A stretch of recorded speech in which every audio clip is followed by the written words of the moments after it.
قربانی کا جانور آپ بھی اگر خرید کے قربانی کے جانور کو لائیں، آپ نے قربانی کی نیت سے خرید لیا، اب نہ آپ یہ ساری چیزیں اب آپ نہیں کر سکتے، اس لیے کہ یہ اللہ کی راہ میں ذبح ہونے کو تیار ہیں۔ دیکھتے ہیں دانت تو صحیح ہے، سنگ تو صحیح ہے، جانور لنگڑا تو نہیں ہے۔ روزانہ دینی معلومات حاصل کرنے کے لیے چینل کو ابھی سبسکرائب کریں، ہماری ویڈیو کو لائک اور شیئر لازمی کریں۔ قربانی کے جو جانور جو حج کے لیے جاتے ہیں اس زمانے کے اندر وہ قربانی کے جانور اپنے ساتھ لے کر کے جاتے ہیں، تو قرآن نے ان جانوروں کے حوالے سے فرمایا شعائر اللہ والبدن جعلناہا لکم من شعائر اللہ، اللہ کی نشانیاں اس کو بتایا گیا، قربانی کے جانور کو نشانی اللہ کی بتایا گیا، اسی لیے قربانی کا جانور آپ بھی اگر خرید کر قربانی کے جانور کو لائیں، آپ نے قربانی کی نیت سے خرید لیا، اب نہ آپ اس پر سامان رکھ سکتے ہیں، نہ اس پر سوار ہو سکتے ہیں، یہ ساری چیزیں اب آپ نہیں کر سکتے، اس لیے کہ یہ اللہ کی راہ میں ذبح ہونے کو تیار ہے، یہ ذبح ہونے کو تیار ہے۔ اور میں یقین کے ساتھ کہتا ہوں اور آپ سب کا تجربہ ہوگا کہ آپ روزانہ ہزاروں بکرے کٹوائیں اور آپ کاٹنے والے کاٹتے ہو اور اس بکرے کا گوشت کھائیں یا کھلائیں، خدا کی قسم وہ لذت نہیں ہوتی جو عید الاضحیٰ میں قربان ہونے والے بکرے کے گوشت کے اندر لذت ہوتی ہے، اس لیے کہ وہ اللہ کی راہ میں ذبح ہوتا ہے، اللہ کی راہ میں ذبح ہوتا ہے۔ تو قرآن نے اسے اللہ کی نشانی بتایا، اللہ کی نشانی بتایا، اور پھر توجہ چاہوں گا، جاتے ہیں دیکھتے ہیں دانت تو صحیح ہے، سنگ تو صحیح ہے، جانور لنگڑا تو نہیں ہے۔ ایک یہی وقت ایسا ہوتا ہے کہ اللہ کی راہ میں جس جانور کو ذبح کرنے کے لیے جا رہے ہو تو اس جانور کو پورا چیک کیا جاتا ہے کہ اس میں کوئی عیب تو نہیں ہے۔ ذرا سوچو، جانور میں عیب تلاش کر رہے ہو کہ کہیں کوئی عیب تو نہیں، اور اگر عیب دار جانور ہے بھائی نہیں، قربانی نہیں کرنا ہے، لے آئے اور عیب پیدا ہو گیا نہیں کرنا ہے نا۔ تو کیا یہ عیب سال میں ایک مرتبہ ہی آپ جانور ہی میں دیکھیں گے؟ ذرا کبھی اپنے اندر بھی تو ہم جھانک کر کے دیکھیں، جانور میں جس طریقے سے عیب دیکھتے ہیں کبھی اپنے اندر بھی تو عیب دیکھیں۔ وہ لوگ جو اپنی عبادات پر غرور کرتے ہیں، اپنے قلوں پر غرور کرتے ہیں، اپنی ریاست پر غرور کرتے ہیں، کیا ان میں سے کوئی ایسا بھی ہے جو یہ کانفیڈنشلی کہہ سکتا ہو کہ میرے روزے اور میری عبادت اتنی پرفیکٹ ہے کہ بارگاہ سمدیت میں 100% مقبول ہے؟ کوئی نہیں کہہ سکتا، کوئی نہیں کہہ سکتا، لیکن کر کے انسان اتنا مغرور ہو جاتا ہے کہ وہ سمجھتا ہے کہ مجھ سے بڑا عابد و زاہد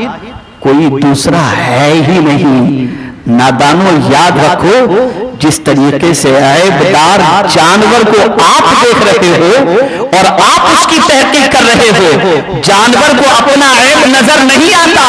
آپ جانور کے عیب دیکھ رہے ہو اور عیب دار جانور جانتے ہو کہ خدا کی بارگاہ میں قبول نہیں ہوگا۔ تو سن لو، بہت سارے ہمارے عیب ایسے ہیں جو ہم جانتے ہیں یا ہمارا مولا جانتا ہے، ہمارا مولا جانتا ہے، لیکن قربان جائیے میرے رب کی عظمت پر کہ اس نے اپنی ستاری کا پردہ ایسا ڈال رکھا ہے، ایسا ڈال رکھا ہے، ایسا ڈال رکھا ہے کہ ہمارے عیبوں کو چھپائے رکھا ہے۔ کسی صوفی نے بڑی پیاری بات کہی، کہتے ہیں کہ اگر ہمارے عیب لوگوں پر ظاہر ہو جائیں تو راہ چلتے ہوئے لوگ ہمیں پتھر مارنے لگیں، پتھر مارنے لگے۔ تو اے رسول اعظم صلی اللہ دیوانوں، رب کی بارگاہ کے اندر نہ گوشت پہنچتا ہے نہ خون پہنچتا ہے، اس کی بارگاہ میں دل کی کیفیت تقوی جو ہے وہ اللہ کی بارگاہ میں پہنچتا ہے کہ یہ قربانی تم نے کیوں کی ہے، کس کے لیے کی ہے، کس کی خوشنودی کے لیے تم نے کی ہے، کس کی رضا کے لیے تم نے کی ہے۔ تم اپنے دل کو ٹٹولو، کیا صرف ٹانگ کھانے کے لیے، گردہ کلیجے کھانے کے لیے تم نے قربانی کی ہے؟ تو اس قربانی کی کوئی اہمیت نہیں ہے، ادائیگی تو ہو جائے گی لیکن اہمیت نہیں ہے،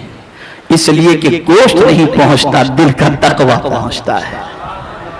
دل میں جو اللہ کی محبت ہے وہ پہنچتی۔ اور یاد رکھو میرے پیارے آقا صلی اللہ تعالی علیہ وسلم کے پیارے دیوانوں، اسی لیے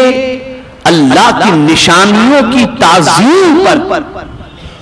قرآن نے بڑے واضح لفظوں میں فرمایا کہ وَمَن يُعَظِّمْ شَعَائِرَ اللَّهِ فَإِنَّهَا مِن تَقْوَى الْقُلُوبِ، جو اللہ کی نشانیوں کی تعظیم کرتا ہے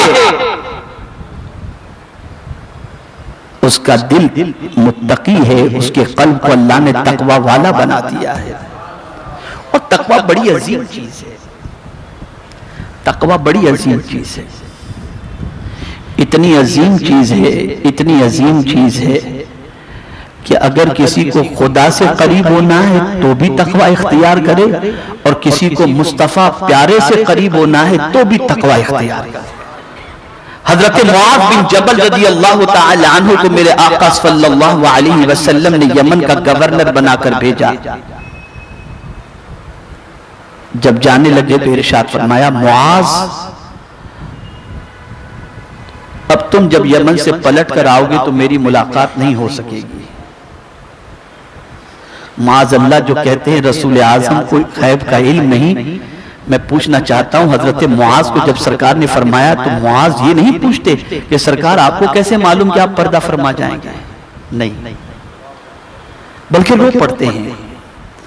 قدم ناز مصطفیٰ صلی اللہ علیہ وسلم کو پکڑ لیا، حضور میں آپ کی جدائی کو کیسے برداشت کر سکوں گا۔ تو یہاں بھی حضور نے قرب کی بات کی،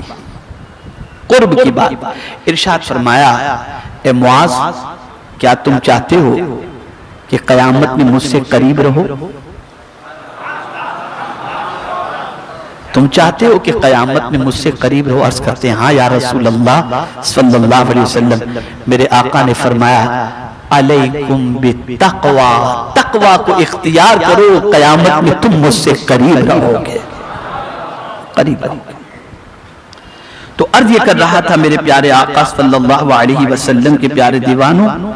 رب کی بارگاہ میں گوشت نہیں پہنچتا، خون نہیں پہنچتا، بلکہ جو پرہیزگاری ہے وہ اللہ کی بارگاہ میں پہنچتی ہے۔